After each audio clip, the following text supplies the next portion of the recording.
From CBS News Bay Area, this is the Evening Edition. From the CBS studios in San Francisco this Sunday evening, I'm Brian Hackney. And I'm Andrea Nakano. We had some warmer days this past week, but those are well behind us. And now it looks like the Monday morning commute is going to be a little bit wet in some parts of the Bay Area. Darren Peck joins us now with that forecast. Darren? It seems like just yesterday it was 80 degrees and sunny. And look how fast that changed. Just a time lapse that we caught from the little bands of rain that finally happened to make it down to the city. This is just about the last hour and a half. But it has been raining in the North Bay today most of the day. Not heavy, but it was enough. We picked up like a half an inch of rain in some places in the North Bay. I'll show you totals coming up later.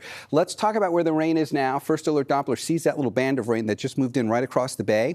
See this little line here? Expect these showers, very light for the city, the peninsula, and maybe the East Bay Shore. And when we put it into the high-resolution futurecast, we're going to keep a few spotty showers around through the remainder of tonight. That's like 9, 10, 11 o'clock. Maybe the South Bay gets in on the act a little more. It is not just BART that's trying to bounce back from the pandemic. So much of San Francisco's recovery depends on tourism, and the city still has a ways to go, but it should finally be getting a critical boost from across the Pacific.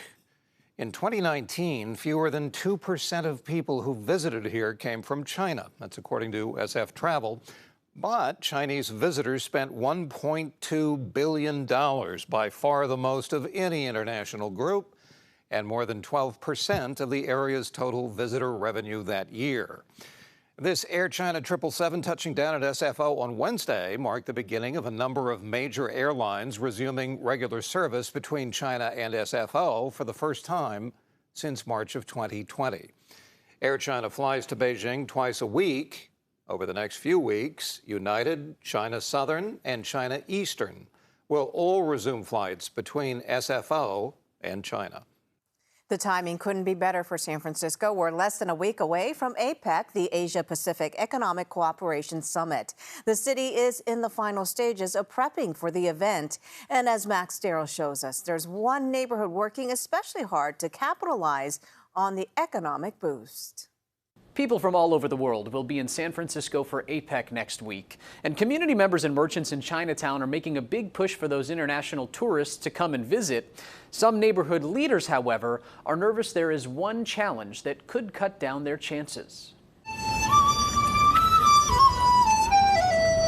As a community that has historically relied heavily on tourism, San Francisco's Chinatown was one of the neighborhoods hit hardest by the pandemic's economic fallout.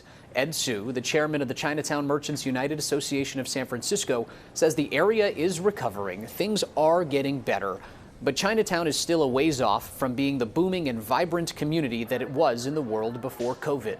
We want more tourists coming back here. We want to be refresh everything back to the Chinatown. Hope, Chinatown get more busy.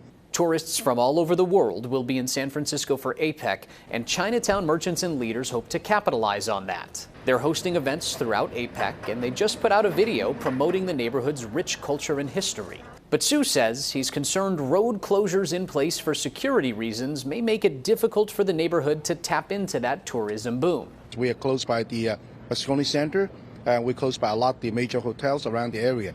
So during that time, there will be a lot of the street block on it, and we have a lot of the merchants worry about the business cannot get through in that period of time. Let me send a very clear message. Chinatown is going to be wide open and easy to get to. Aaron Peskin, the president of the Board of Supervisors who represents District 3, which includes Chinatown, says transportation links will be in place. The subway is going to be running, the buses are going to be running, the parking garages are going to be open. There's going to be a few, detours, but all the 45, the 30, the 8, they're all going to be working.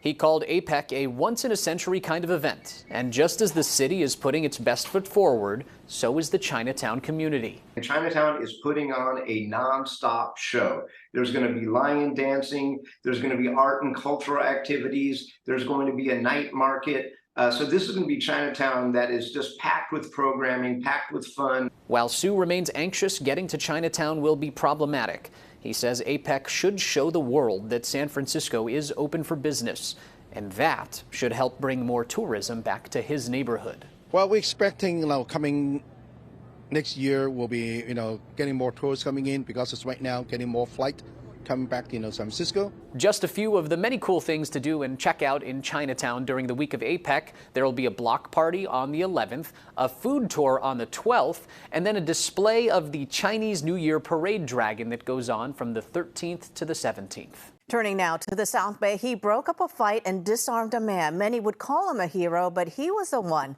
that was shot 4 times by police. This all happened in San Jose last year, and it turns out now that the policeman who shot the man has been sending racist text messages. Dal Lin has that story. Officer Mark McNamara can be seen in the surveillance video shooting and injuring Keon Green. In March 2022, Green is stunned by the racist texts. He felt no way in his heart that he was wrong. It's pretty scary to me. San Jose police released the text messages McNamara reportedly sent to 2 people, where he bragged about shooting Green and repeatedly used the N-word. He reportedly wrote, quote, "I hate black people." I never thought somebody could just have that much hatred in their heart to where they would want to kill me just because of what I look like. The 22-year-old Green is still recovering mentally and physically. The San Francisco City College defensive end says football is his therapy. I used to be able to dunk a basketball. I can barely jump off my left leg now. Everything pretty much hurts, but just because I don't want to go through any more depression or just be so down on myself, I just force myself to play. San Jose police say McNamara shot Green 4 times, twice in the arm, once in the stomach and knee. Surveillance video shows a man pulling out a gun during a fight in a restaurant. Green disarmed the man. The officer shot Green as he backed away from the man holding the confiscated gun in the air. Doing the right thing was being a hero. McNamara resigned after investigators found the text messages where he reportedly mocked Green and his attorneys. Attorney Adante Pointer reads one of the texts. Think I give a F what y'all think? I'll shoot you too. And then he laughed. They should all be bowing to me and bringing me gifts since I saved a fellow N-word by making him rich as F. Otherwise, he would have lived a life of poverty and crime. The attorneys say because of his racial bias, they believe the shooting was premeditated. They want the district attorney to file criminal charges against McNamara.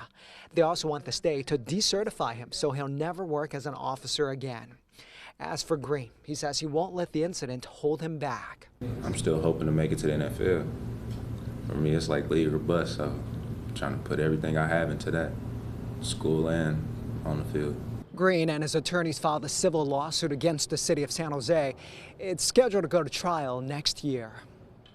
Green's attorney says the racist texts are a sign there is a culture of racism on the force. To where racism of those carrying badges and guns not only survives in the San Jose Police Department, but thrives. The San Jose Police Officers Association's president responded to that claim with the following statement. It's unfortunate that in the pursuit of financial gain, Mr. Green's attorney has no difficulty pointing at the racist thoughts and behavior of one individual and then painting every officer with the same brush. It is a testament to the culture of the San Jose Police Department that our internal affairs investigators found these texts, reported these texts to the chief of police, and the chief took immediate action to rid the cancer of Mr. McNamara. Around the world, the protests against Israel's response to the October 7th Hamas attacks have only grown. Local activists saw a pre-planned fundraiser for the Israeli military as the perfect place to demonstrate. This is outside of a Friends of the IDF event in San Carlos. The protest was actually organized by Jewish people, some of whom are saying that supporting Israel has nothing to do with Judaism. I myself grew up in a religious Jewish community with a lot of Holocaust survivors. And this event is to say never again for anyone. What the Israeli government is carrying out is a clear case of genocide. We did get word in the last hour that cars were blocking the road and getting towed as riot gear-clad police were in close quarters with the demonstrators. In the peninsula, a burglary suspect is under arrest after an hours-long standoff with police in San Bruno. A burglar broke into a San Bruno home early today, but the only thing that left the house were the residents. It happened on Poplar Avenue just before 6. Police were alerted to the break-in and managed to evacuate the residents and some neighbors. The burglar barricaded himself inside the house before giving himself up to police. 60 Minutes is next. We'll see you back here at 11. Thanks for watching.